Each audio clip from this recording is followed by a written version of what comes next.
नमस्कार। मैं डॉक्टर सरला। आज का जो हमारा विषय है वह राजस्थान राज्य महिला आयोग है। हमने कल राजस्थान निर्वाचन आयोग, भारत निर्वाचन आयोग और राजस्थान सूचना आयोग और भारत सूचना आयोग टॉपिक पे डिस्कस कर लिया था। आज का जो हमारा विषय है राजस्थान राज्य महिला आयोग। राजस्थान राज्य महिला आयोग से पहले हमने कुछ क्वेश्चन डाले हैं और इन क्वेश्चन पे डिस्कस करेंगे, क्योंकि एग्जाम में इस तरह के क्वेश्चन आते हैं। कॉन्सेप्ट क्लियर होना आपका आवश्यक है। जो भी आप कंपटीशन देंगे उससे रिलेटेड क्वेश्चन है और पूर्व में भी ये क्वेश्चन आ चुके हैं। फर्स्ट क्वेश्चन है हमारा, राजस्थान के लोकायुक्त वार्षिक प्रतिवेदन किसको प्रस्तुत करता है? राजस्थान का जो लोकायुक्त है अपना जो वार्षिक प्रतिवेदन है वो किसको प्रस्तुत करता है? तो आंसर हो जाएगा राज्यपाल को। क्लियर? राज्यपाल को। सीधा सीधा क्वेश्चन पूछा जाता है कि राजस्थान के लोकायुक्त का वार्षिक प्रतिवेदन किसको प्रस्तुत करता है? राज्यपाल को। अगर आर्टिकल की बात करें तो आर्टिकल कॉन्सेप्ट टू कॉन्सेप्ट हमने आर्टिकल डाल दिए गए हैं, वो आप आर्टिकल पढ़ लिए, क्योंकि 112 में वार्षिक वित्तीय विवरण का उल्लेख किया गया है। पॉइंट टू द पॉइंट मैंने आर्टिकल डाल रखे हैं और आर्टिकल पर ही काम करेंगे हम। टॉपिक पॉलिटिकल साइंस चल रहा है हमारा और राजस्थान को कोऑर्डिनेट करके और इंडिया को, दोनों को कोऑर्डिनेट करके जो भी रिलेटेड करंट को लेकर या कॉन्स्टिट्यूशंस को लेकर, है ना, गवर्नमेंट्स को लेकर जितने भी क्वेश्चन आएंगे हमने उस पर आपको वीडियो बना के डाल दिया गया है और हम उसी पे काम कर रहे हैं। हमारी जो नेक्स्ट क्लासेस होगी वो ज्योग्राफी पे होगी। नेक्स्ट दूसरा क्लास है हमारा। जो दूसरा क्वेश्चन है, राजस्थान राज्य महिला आयोग के संबंध में कौन से कथन सत्य हैं?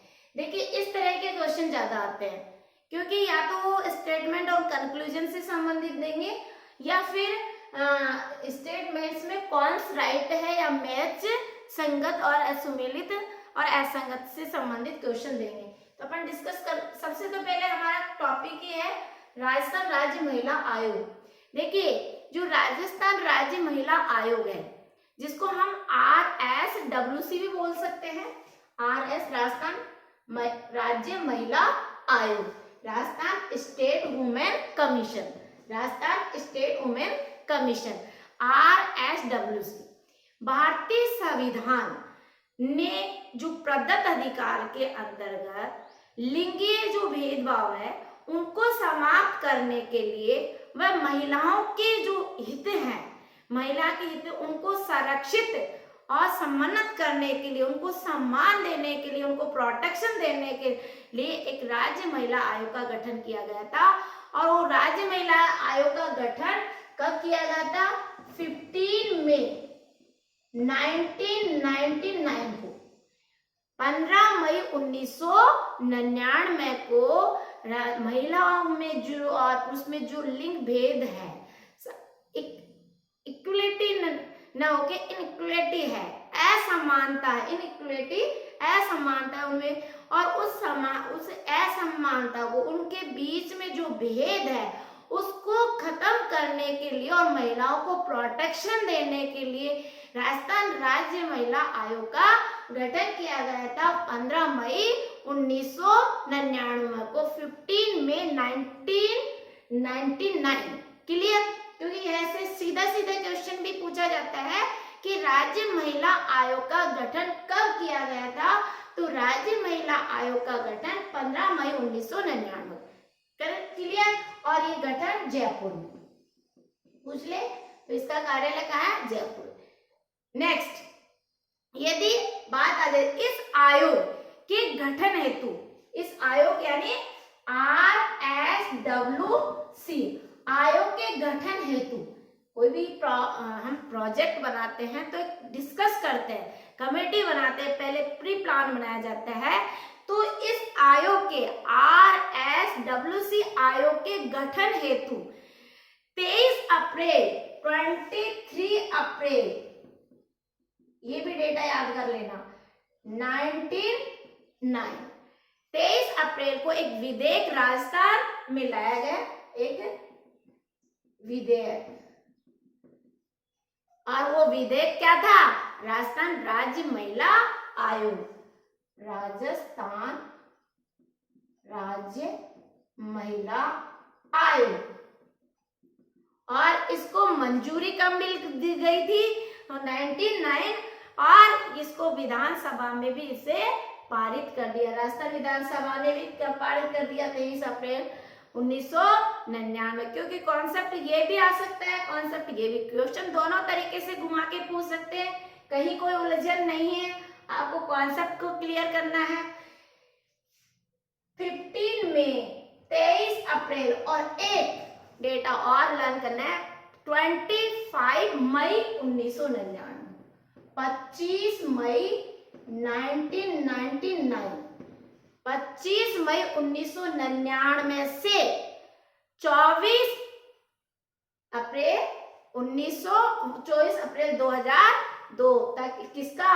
कि जो राजस्थान की प्रथम महिला अध्यक्ष थी कांता खतूरिया का कार्यकाल था। ये भी आपको डेटा लर्न करने हैं, क्लियर? क्योंकि ये 3 फैक्ट हमेशा रिपीट हो चुके हैं एग्जाम में, तो ये डेटा तो आपको क्लियर करना है, क्लियर? यहाँ राजस्थान राज्य महिला आयोग को हमने डिस्कस किया है कि राजस्थान राज्य महिला आयोग क्या है, कि जो भारतीय संविधान में प्रदत्त अधिकारों के अंतर्गत लिंगी भेदभाव को समाप्त कर और महिलाओं के हितों को प्रोटेक्शन देने के लिए, संरक्षित करने के लिए, सम्मान करने की दृष्टि में राज्य महिला आयोग का गठन किया गया 15 मई 1999 को जयपुर में, क्लियर? नेक्स्ट इससे रिलेटेड क्वेश्चन पूछे कि जो राज्य महिला आयोग का गठन है, धारा, ये भी ध्यान रखनी है, धारा 3(1) में राज्य महिला आयोग का गठन किया गया था। धारा राज्य महिला आयोग का गठन धारा 3(1) में और 3(1) 1999 में किया गया था। ये भी पढ़ना है, क्योंकि हमें ऐसा कोई कॉन्सेप्ट नहीं छोड़ना है, हमें जो मेन टाइटल है उस टाइटल पे जो भी हमारा सिलेबस है, चाहे वो यूपीएससी का हो, चाहे वो आरपीएससी का हो, कंडक्ट करवाते हैं, तो वो डेटा लर्न करने, जहां से वो हम को लगे जब एग्जाम दे तो ऐसा लगे कि हमने जो पढ़ा था उससे ही बाहर नहीं गया, डायरेक्ट हम आंसर फेंके, फिर हमारा जब मेंस होगा, आप लोगों का मेंस होगा, तो ये थ्योरी पूरी मेंस में भी लिखी जाएगी। इसलिए हमने आपके सुविधा को ध्यान में रखते हुए डेटा प्लस थ्योरी को एक मिक्स समराइज करके ऑथेंटिक डेटा आपको दे रहे हैं। ऑथेंटिक डेटा और जो रेफरेंस लिए हमने, एक रिसर्च होने के नाते जो अच्छी बुक है, ऑथेंटिक बुक है, जिसमें आपका यदि क्वेश्चन गलत भी जाता है तो आप बोर्ड की सरल ले जाएंगे तो भी आपको बोनस मिलेगा, नंबर यानी आपका आंसर माना जाएगा। यहाँ तक क्लियर? अब देखिए हम बात नेक्स्ट, हमारा जो किस तरह से क्वेश्चन पूछा था, तो मैंने इस पे क्यों किया, क्योंकि अब जैसे राज्य महिला आयोग क्या जो अध्यक्ष है उसकी नियुक्ति, अध्यक्ष और सदस्यों की नियुक्ति कौन करता है, तो ये भी फैक्ट क्वेश्चन है कि राज्य महिला आयोग की जो अध्यक्ष है जो और जो सदस्य है उनकी नियुक्ति राज्य सरकार की के द्वारा ही की जाती है, नॉट राज्यपाल, क्लियर? अब हमारा जो सेकंड नंबर का क्वेश्चन, इसको समझ लेते हैं। राजस्थान राज्य महिला आयोग के संबंध में कौन से कथन सत्य है? ये यानी कि ये जो 4 कॉन्सेप्ट दिए गए हैं, 4 कॉन्सेप्ट दिए गए हैं, या 4 कॉन्सेप्ट सही है, फर्स्ट सही है, सेकंड सही है, थर्ड सही है, फोर्थ सही है, या उपरोक्त सभी है। इस तरह का क्वेश्चन हमेशा, चाहे वो राज्य महिला आयोग हो, चाहे निर्वाचन आयोग हो, चाहे सूचना का अधिकार हो, चाहे एजुकेशन का अधिकार हो, या फंडामेंटल राइट्स हो, या डायरेक्ट प्रिंसिपल हो, मॉरल ड्यूटीज हो, राष्ट्र कार्यपालिका हो, ठीक है, पार्लियामेंट हो, एग्जीक्यूटिव, मतलब जितने भी कॉन्सेप्ट है उसमें कहीं कहीं इस तरह के जो आरएस और आईएएस में इस तरह के क्वेश्चन पूछे जाते हैं, या तो स्टेटमेंट और कंक्लूजन पे, या संगत और असंगत के लिए, या सत्य और असत्य, ये 4 पॉइंट्स वो बेस में रखते हैं, और ये जो 4 पॉइंट्स देते हैं उनका बेस रखने का जो मूल उद्देश्य होता है कि वो कहीं न कहीं आपके जो कॉन्सेप्ट है वो उनको जानना चाहते हैं कि एक आपने तूफड़ मैफड़ तो नहीं किया, आपने किसी चीज को रटा तो नहीं, आप समझ के कोई चीज कर रहे हैं। तो आई थिंक जब आप एक ब्यूरोक्रेट्स बनेंगे, एक अधिकारी बनेंगे, तो आप पब्लिक को भी अच्छी तरह से हैंडल करेंगे, उनको समझेंगे और उनके हित में कार्य करेंगे, अच्छा डिसीजन लेंगे। तो देख लीजिए पहला दिया हुआ है RSWC, ये तो राजस्थान स्टेट वुमेन कमीशन मैंने लर्न करने के लिए डाल दिया है, बाकी ये नहीं डला होगा। आयोग के या राजस्थान राज्य महिला आयोग के अध्यक्ष एवं सदस्यों की नियुक्ति राज्यपाल करता है, पहला पॉइंट। सेकंड पॉइंट था हमारा आयोग का गठन 15 मई 1999 को हुआ, हमने थ्योरी में बता दिया है। ये एक संवैधानिक व परामर्शकारी निकाय है, ये भी मैंने बता दिया है। इसका जो कार्य है महिला उत्पीड़न से संबंधित शिकायतें सुनना तथा उनकी जांच करना। जब मैंने स्टार्टिंग में मेरा टाइटल था राज्य महिला आयोग, तो राज्य महिला आयोग का गठन करने का उद्देश्य मैंने बता दिया है, कौन से आर्टिकल की बात बताई है और कौन सी धाराएं में है, कब गठन किया गया, कौन उसकी नियुक्ति करते हैं। तो देखिए फर्स्ट गलत है, क्योंकि जो राजस्थान राज्य महिला आयोग है उनके अध्यक्ष व सदस्यों की नियुक्ति राज्यपाल न करके राज्य सरकार के द्वारा की जाती है। तो ये गलत हो गया हमारा, ये गलत है। फिर आयोग का गठन 15 मई 1999 को हुआ, बिल्कुल सही है, मेरे यहाँ बता दिया 15 मई 1999 हुआ। ये एक संवैधानिक और परामर्शकारी निकाय, बिल्कुल फैक्ट है, और इसका कार्य महिला उत्पीड़न से संबंधित शिकायतें सुनना, उनकी जांच करना, ये भी फैक्ट है। तो देखो फर्स्ट में 1 और 2 नहीं होगा, सेकंड में हमारा 2 3 4 ये होगा। ऑल इज ट्रूथ का मतलब है सभी सत्य, तो ये सभी सत्य नहीं है, पहला ही जो हमारा ऑप्शन था वो गलत था। फोर्थ का नन ऑफ दीज का मीन्स होता है उपरोक्त में से कोई नहीं, तो हमारा आंसर क्या हो जाएगा सेकंड, क्योंकि राज्य महिला आयोग के अध्यक्ष और सदस्य की नियुक्ति राज्य सरकार के द्वारा की जाती है, न कि राज्यपाल के द्वारा। इसलिए प्लीज आप कॉन्सेप्ट को क्लियर करें, फंडामेंटल क्लियर करें, और जब फंडामेंटल कॉन्सेप्ट क्लियर होंगे तो आप ये समझिए कि आपका पीटी मेंस और इंटरव्यू धीरे धीरे जैसे जैसे आपके कॉन्सेप्ट क्लियर होते जाएंगे तो एक अंदर से अपनी आवाज आएगी कि हाँ मैं अधिक IAS बन सकता हूँ, मैं RS बन सकता हूँ, मैं अच्छा ब्यूरोक्रेट बन सकता हूँ। जो भी छोटे कंपटीशन की तैयारी कर रहे हैं उनके तो सीधा सीधा पूछा जाता है राज्य महिला आयोग का गठन कब किया गया, ठीक है, पहली राज्य महिला आयोग की अध्यक्ष कौन थी, सीधे सीधे डेटा पूछते हैं। तो सभी की सुविधा को एक बेस बनाया है, एक बेस लाइन बना के उस पर काम कर रही हूँ। थर्ड हमारा क्वेश्चन है राज्य महिला आयोग के अध्यक्ष पद पर कौन आसीन नहीं है। मैंने क्या कहा था, कौन है कौन नहीं है, कौन से कथन सत्य है कौन से कथन सत्य नहीं है, और स्टेटमेंट और कंक्लूजन, ऐसे RS और IAS में क्वेश्चन पूछे जाते हैं। तो ये थर्ड क्वेश्चन भी IAS RS लेवल का है कि राज्य महिला आयोग के अध्यक्ष पद पर कौन आसीन नहीं है। अब इसमें कौन आसीन नहीं है, तो कौन आसीन नहीं है देखिए अपन इस पे पहले देख लेते हैं, बात कर लेते हैं कौन कौन तो आसीन थी। राजस्थान राज्य महिला आयोग की जो प्रथम अध्यक्षा थी वो कांता खतूरिया थी, clear. Second KP P for Pawan Surana, second number की जो राजस्थान महिला आयोग की अध्यक्षा थी, अध्यक्ष नहीं अध्यक्षा थी, वो प्रोफेसर पवन सुराणा थी। थर्ड नंबर की बात करें तो तारा भंडारी। फोर्थ नंबर की जो महिला थी वो महर्षि थी, मीरा महर्षि जो कार्यवाहक थी। तो क्वेश्चन यहाँ से भी पुट अप हो सकता है कि राजस्थान राज्य महिला आयोग की प्रथम कार्यवाहक अध्यक्षता कौन थी, तो मीरा महर्षि राजस्थान राज्य महिला आयोग की प्रथम कार्यवाहक अध्यक्षा थी। प्रथम अध्यक्षा पूछेंगे तो कांता खतूरिया करके आना है।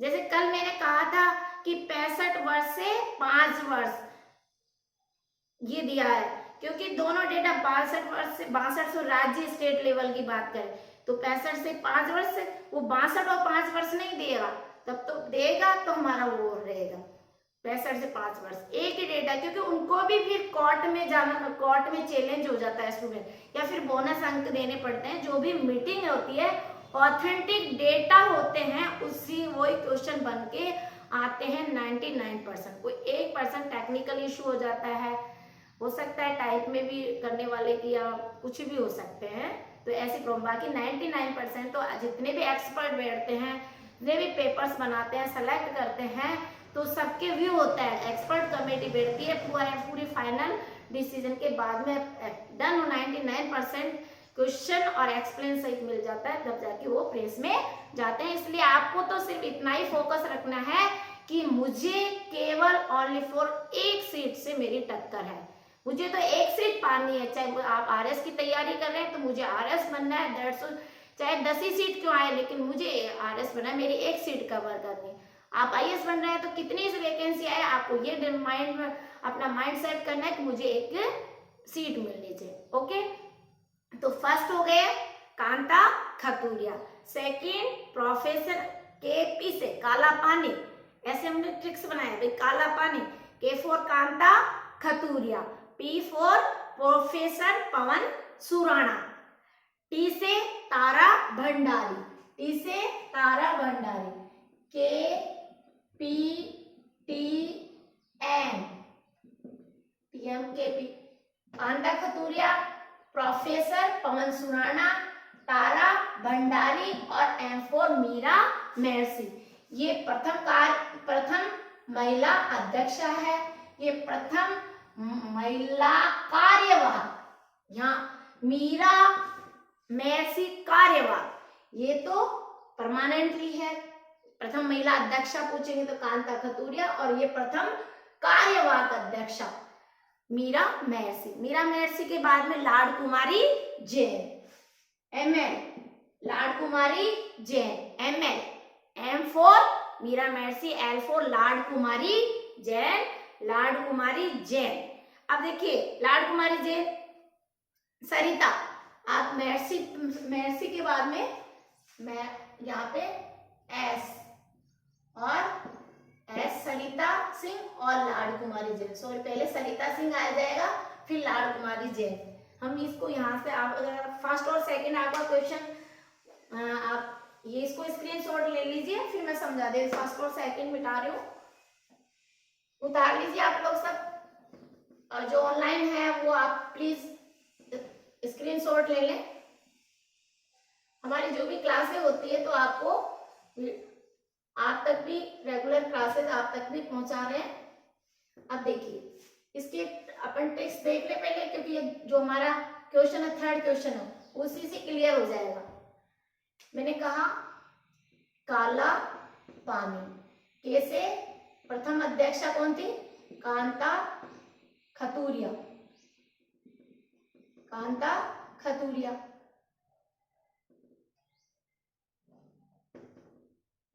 सेकंड जो हमारी अध्यक्षा थी राजस्थान राज्य महिला आयोग की, राजस्थान राज्य महिला आयोग की, प्रोफेसर, पी फॉर पवन सुराणा, पवन सुराणा। यहां तक क्लियर। एम, फिर यहाँ पे टी, एम, टी से हमने किसको कोऑर्डिनेट किया, तारा भंडारी। थर्ड नंबर की अध्यक्षा कौन थी, तारा भंडारी, क्योंकि वो पूछ सकते हैं जो प्रोफेसर पॉलिटिकल साइंस से, या जो फर्स्ट पेपर होगा आपका जीएस का, उसमें पूछ सकते हैं, 3 सही देंगे, एक असंगत दे देंगे, कुछ भी। तो ये मैं इसलिए पूरे अध्यक्ष का नाम डाल रही हूँ, ट्रिक सही थे। टी एन, तारा भंडारी। फोर्थ की हो जाएगा मीरा मेहसी, मीरा मेहसी, ये कार्यवाहक, प्रथम कार्यवाहक अध्यक्ष,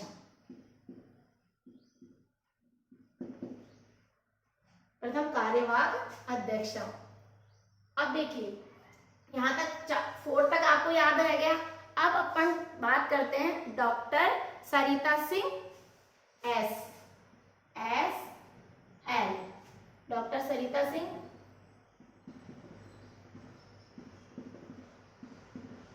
और लाड़ कुमारी जैन।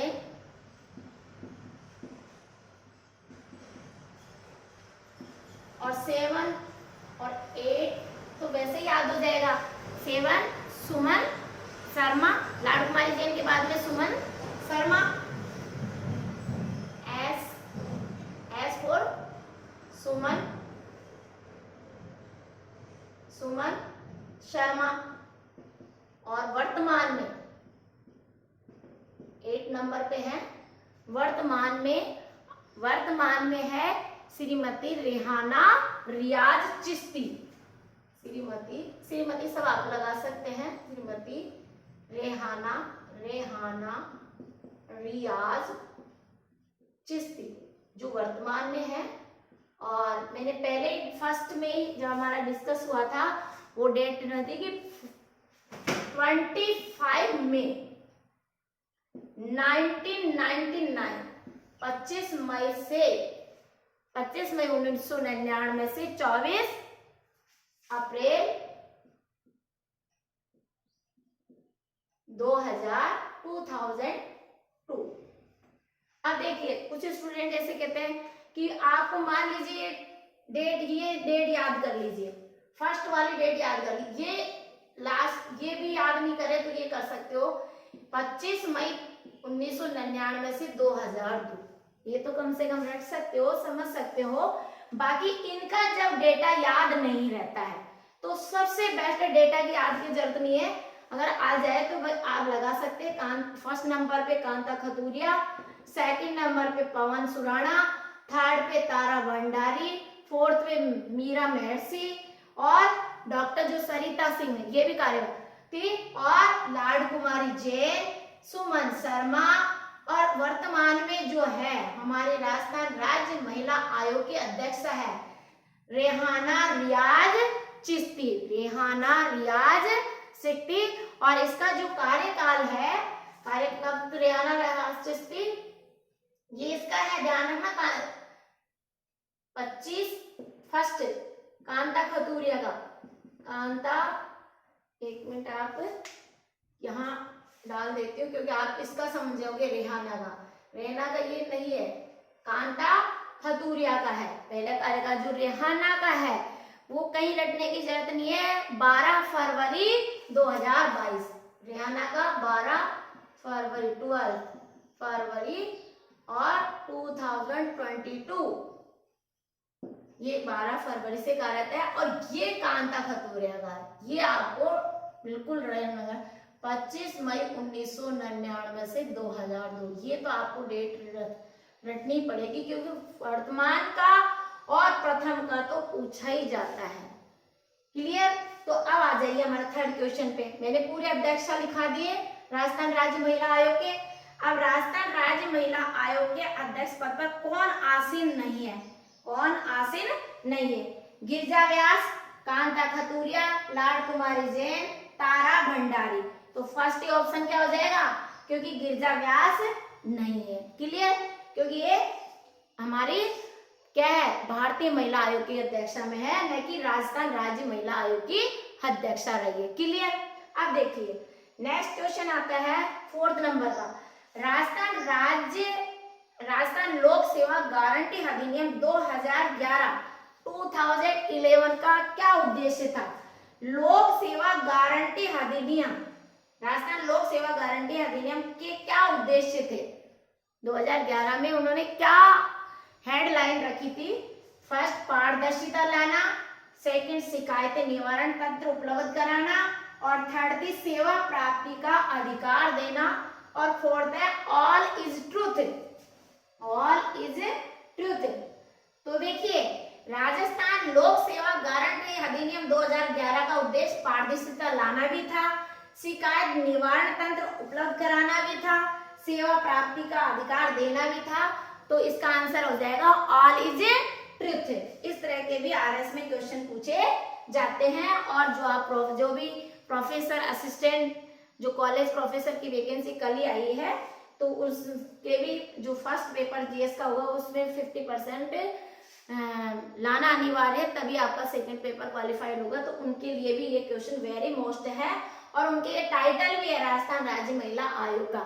आरएस में तो है ही लेकिन उनके भी है और यहाँ तक कि जो स्टेट लेवल की जितने भी एग्जाम देंगे उसमें है, आरपीएससी में भी, राज्य कर्मचारी चयन आयोग में भी ये टॉपिक है।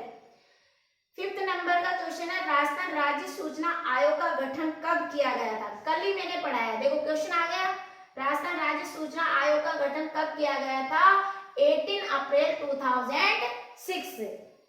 निम्न में से राज्य सूचना आयोग राजस्थान के संदर्भ में कौन सा कथन सत्य है? कौन सा कथन सत्य है? ये एक संवैधानिक निकाय है, ये स्वायत्त शासी निकाय है, और दूसरा इसका गठन 18 अप्रैल 2005 को किया गया था। अब देखिए यहाँ क्वेश्चन, राज्य सूचना आयोग का गठन कब किया गया था? राज्य सूचना आयोग का गठन 18 अप्रैल 2006 को, क्योंकि जो 12 अक्टूबर 2005 को तो भारत सूचना या केंद्रीय सूचना आयोग का गठन किया गया, तो हमारा थर्ड ऑप्शन गलत, तो इसका आंसर हो जाएगा 1 और 2 सही है। यानी पहला ये एक संवैधानिक निकाय है, लीगल निकाय है, और दूसरा ये स्वायत्त शासी निकाय है। तो ये इससे जो टॉपिक था उससे रिलेटेड क्वेश्चन थे। अब देखिए फिर इसका स्क्रीनशॉट ले लें, आपने तो लोगों ने राइट डाउन कर लिया होगा।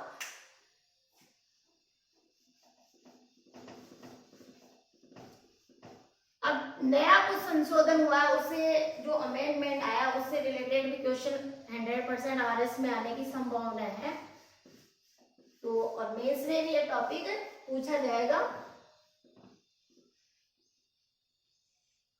अब देखिए किस तरह से एक क्वेश्चन कैसे बन सकता है। जो विशाखा गाइडलाइन के बाद, विशाखा गाइडलाइन के बाद एक इस महिला प्रोटेक्शन को, जो महिलाएं कार्यस्थल पर एक अच्छा नया कानून आया के बाद एक नया कानून आया है, नया कानून कार्यस्थल पर जो भी, चाहे वो गवर्नमेंट कर्मचारी हो या प्राइवेट सेक्टर में जहां पर भी अपना कार्य करती है, यदि वहां उनका शोषण होता है, उनको प्रोटेक्शन नहीं मिलता है, वहां उनके साथ गलत तरीके से वियोग किया जाता है, तो उसके विशाखा गाइडलाइन के बाद एक नया कानून आया, वेरी वेरी मोस्ट है हर स्थल पर, लैंगिक उत्पीड़न को लेकर, लैंगिक उत्पीड़न। और अब उस कानून का नाम है, आप जानते हो, निवारण प्रतिबंध एवं प्रतिशोध, निवारण प्रतिबंध एवं प्रतिशोध अधिनियम 2013। वेरी मोस्ट, कि कोई भी महिला, चाहे वो प्राइवेट सेक्टर हो, लेबर वाला विभाग हो या गवर्नमेंट कर्मचारी हो, कहीं पे भी महिलाओं के साथ उत्पीड़न हो रहा है, शोषण हो रहा है, तो ये विशाखा गाइडलाइन के बाद में एक नया कानून आया जो महिलाओं के कार्यस्थल पर लैंगिक उत्पीड़न हेतु निवारण प्रतिबंध एवं प्रतिशोध अधिनियम 2003 है बनाया गया, जो कि 9 दिसंबर 2013 को पारित हो गया। और ये 9 दिसंबर 2013 को पारित हो गया है।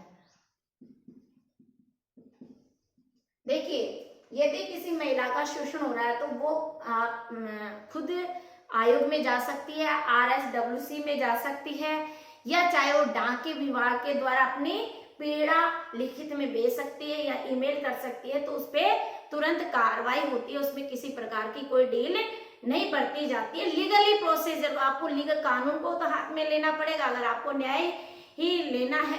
तो कहा है ना आर्टिकल 51 में, ये ध्यान रखना है, जो आर्टिकल हम की बात करें, आर्टिकल 50 में क्या कहा गया है कि कार्यपालिका को न्यायपालिका से अलग रखा जाता है, कार्यपालिका को न्यायपालिका से पृथक रखा जाता है। ये आपको क्लियर है कि कार्यपालिका को न्यायपालिका से क्यों पृथक रखा जाता है? क्योंकि यदि चारों दरवाजे पब्लिक के बंद हो जाते हैं, आम व्यक्ति को न्याय नहीं मिल सकता है, तो कार्यपालिका को न्यायपालिका से पृथक रखने का उद्देश्य कि वो न्यायालय की शरण ले सकता है। यदि कोई महिला के साथ उत्पीड़न हो रहा है, उसकी लीगली रूप से उसके साथ अन्याय हो रहा है, तो वो आयोग में जा सकती है। एक आयोग उसको, भारतीय संविधान में ये अधिनियम बन गया है, विशाखा गाइडलाइन के बाद में ये कानून आया, निवारण प्रतिबंध प्रतिशोध लैंगिक उत्पीड़न, इसको लैंगिक उत्पीड़न से जोड़ देना, लैंगिक उत्पीड़न चाहो तो इसको कंफ्यूजन, इसको हटा दो तो आप कंफ्यूजन ज्यादा होंगे। लैंगिक उत्पीड़न निवारण प्रतिबंध एवं प्रतिशोध अधिनियम 2013, और इसको मूर्त रूप में मिल गया 9 दिसंबर 2013 को ये पारित हो गया है। इसमें फिर महिलाओं को प्रोटेक्शन मिलता है 100%। इसलिए आर्टिकल 50 को भी ध्यान रखें कि कार्यपालिका से न्यायपालिका को पृथक रखा गया है, और 51 में भारतीय विदेश नीति का उल्लेख किया गया। 51 कै में जो वर्तमान, पहले मूल संविधान में 10 ड्यूटीज थी, वर्तमान में 11 ड्यूटीज हो गए, यानी मूल कर्तव्यों का भाग 4 के अनुच्छेद 51 कै में 11 मूल कर्तव्यों, जो 11वां मूल कर्तव्य जोड़ा गया है वो 6 से 14 वर्ष के बालकों को शिक्षा का अधिकार दिलवाना अनिवार्य, चाहे वो एडॉप्ट ले और चाहे खुद का हो, लेकिन 6 से 14 वर्ष को अनिवार्य शिक्षा तो दिलाना ही है। और 50 को आर्टिकल को बार बार आप हमेशा याद रखिए, क्योंकि आप बता सकते हैं कि कार्यपालिका को न्यायपालिका से पृथक रखने का कारण ये है कि वहां कोई अप्रोच नहीं चलती, आपको कानून की शरण ले सकते हैं और आपको कानून में न्याय मिलता है। ओके, अब देखिए एक क्वेश्चन तो ये भी वेरी मोस्ट है सिविल के हिसाब से। अब नेक्स्ट हमारा बात करें कि अंतर्राष्ट्रीय महिला वर्ष 1975 से मनाया जा रहा है अंतर्राष्ट्रीय। अब देखो अंतर्राष्ट्रीय शब्द जुड़ गए, राजस्थान नहीं जुड़ रहे हैं। जो क्वेश्चन इसमें फैक्ट जुड़ सकते थे इसलिए मैंने अंतर्राष्ट्रीय महिला दिवस, वो भी टॉपिक डाल दूंगी। अंतर्राष्ट्रीय महिला आयोग हमारा जो नेक्स्ट क्लास है उसमें भी डाल दूंगी, क्योंकि आप छोड़ना कुछ भी नहीं है, फैक्ट और ऑथेंटिक मटेरियल आपको तक मुझे पहुंचाना है। प्लीज आपसे भी रिक्वेस्ट करती हूँ कि आप ये न सोचें कि हम सब्सक्राइबर कर देंगे या लाइक कर देंगे तो कहीं न कहीं जो सोशल साइट है चर्चित हो जाएगी या इनको पैसा मिलता होगा। पैसे के लिए मैं काम नहीं कर रही, मैं डॉक्टर भीमराव अम्बेडकर मेरे मोटो हैं, और उनकी जो फर्स्ट मोटो था शिक्षा को लेकर कहा था, उसी शिक्षा पर मैं काम कर रही हूँ। और बहुत अच्छा कमेंट था उनका कि शिक्षा से उन्हीं का वह दूध है, जितना पियोगे उतना दहाड़ोगे। ये आप मोटो आप अपनी लाइफ में भी डाल लीजिए, शिक्षित बनो, संगठित रहो और संघर्ष करो। ये अगर अपनी लाइफ में दोनों मोटो को उतार लेते हैं, उनके प्रेरणा स्रोतों को अपने जीवन में प्रैक्टिकली रूप से यूज करते हैं, प्रैक्टिकली रूप से आप काम में लेते, तो निश्चित रूप से आपका जो विल पावर है, आज मेरे अंदर जो विल पावर है वो सिर्फ बाबा साहब की देन है। मैंने बाबा साहब पे ही पीएचडी किए है और इसी को मैंने खूब पढ़ा है और अपनी लाइफ में भी उतारा है। लेकिन ये मैंने जो एक कमेंट्स पे ज्यादा बाबा साहब के शिक्षा पे ज्यादा काम मेरा फोकस रहा है, शिक्षा से मैं दूर नहीं जाती। तो मैं चाहती हूँ कि स्टूडेंट, बहुत सारे स्टूडेंट को गवर्नमेंट जॉब में दूँ, बहुत सारे स्टूडेंट मेरे पढ़ाए अधिकारी बने और अपने एक हुनर हो उसके अंदर, वो कहीं ऐसे सडनली मिले तो हमें घर से कहें कि आपकी क्लास से ही हम इस प्लेटफॉर्म पे पहुंचे। इस उद्देश्य को लेकर काम कर रही हूँ। पैसा तो कोई नहीं है, पैसा हमारा गवर्नमेंट जॉब है, इसलिए पैसे के लिए काम नहीं कर रहे। बाबा साहब की जो जलाई हुई मिसाल है उसको हर प्रत्येक व्यक्ति तक पहुंचाना चाहती हूँ, इसी उद्देश्य को लेकर मैं काम कर रही हूँ। तो अंतर्राष्ट्रीय जो महिला दिवस है वर्ष है वो 1975, ये तो ये याद रखना है। नेक्स्ट फैक्ट ये याद रखना है कि जो अंतर्राष्ट्रीय महिला दशक वर्ष कब से बनाया जाता है, तो 1976 से 85 तक अंतर्राष्ट्रीय महिला दशक 10 साल का जो ड्यूरेशन लिया है वो 1976 से 85, ये भी आपको डेटा याद करना है। फिर बात करें कि अंतर्राष्ट्रीय महिला दिवस कब मनाया जाता है। अंतर्राष्ट्रीय महिला दिवस 8 मार्च को, और 8 मार्च को हमारे वसुंधरा पूर्व मुख्यमंत्री माननीय वसुंधरा राजे का भी जन्मदिन मनाया जाता है। देखिए रेस्पेक्ट, हर व्यक्ति का हमें रेस्पेक्ट करना चाहिए।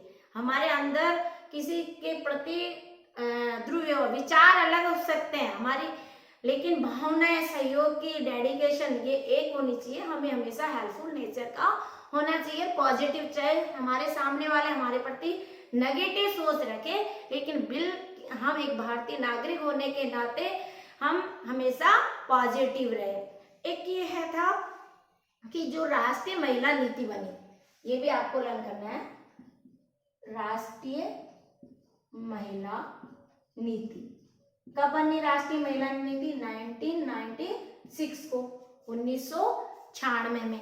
और यदि हम ये कहें कि राज्य महिला नीति, तो 8, और ये जो जारी हुई थी राष्ट्रीय महिला नीति वो 8 मार्च को,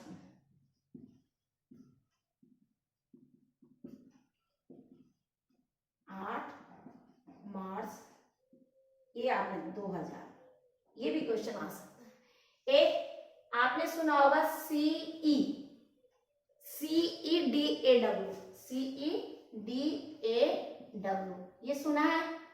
CEDAW, इसका convention on elimination of discrimination against women, इसकी फुल फॉर्म होती है, ये ध्यान रखना, बहुत ही अच्छा है। ये भी क्वेश्चन फुल फॉर्म भी पूछी जा सकती है। कन्वेंशन, C4, एक वर्ड्स को रख दे, जैसे रिड्यूस, रिफ्यूज, रिगार्ड, आर का फैक्टर भी है। आपको साइंस की हमारी क्लासें भी बहुत अच्छे हैं, वहां से भी क्वेश्चन आता है। कन्वेंशन ऑन, ई से हमने किसको कोऑर्डिनेट किया? Elimination, elimination,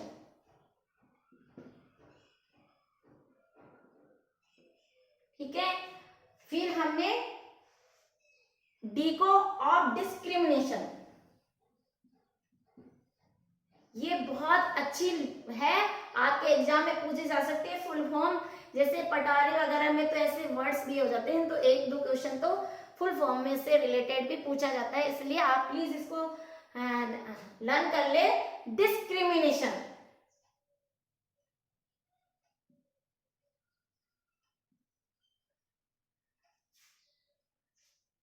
discrimination, A for against, against, N silent, against, against, बार बार एक एक वर्ड्स क्यों करवा रही हूँ यहाँ, ये इसकी फुल फॉर्म पूछी गई है, वुमेन, इसलिए मैंने डाला है। देखिए सी से हमने क्या जोड़ा है? Convention on elimination of discrimination against women. अब यहाँ का जो महिला सशक्तिकरण हेतु इस अंतरराष्ट्रीय संधि पर, महिला सशक्तिकरण हेतु, महिला जो सशक्तिकरण का मतलब जानते हो, महिलाओं के विकास को लेकर महिला सशक्तिकरण हेतु इस अंतरराष्ट्रीय संधि पर, इस अंतरराष्ट्रीय संधि पर 1979 को, 1979 में हस्ताक्षर किए गए थे, 1979 में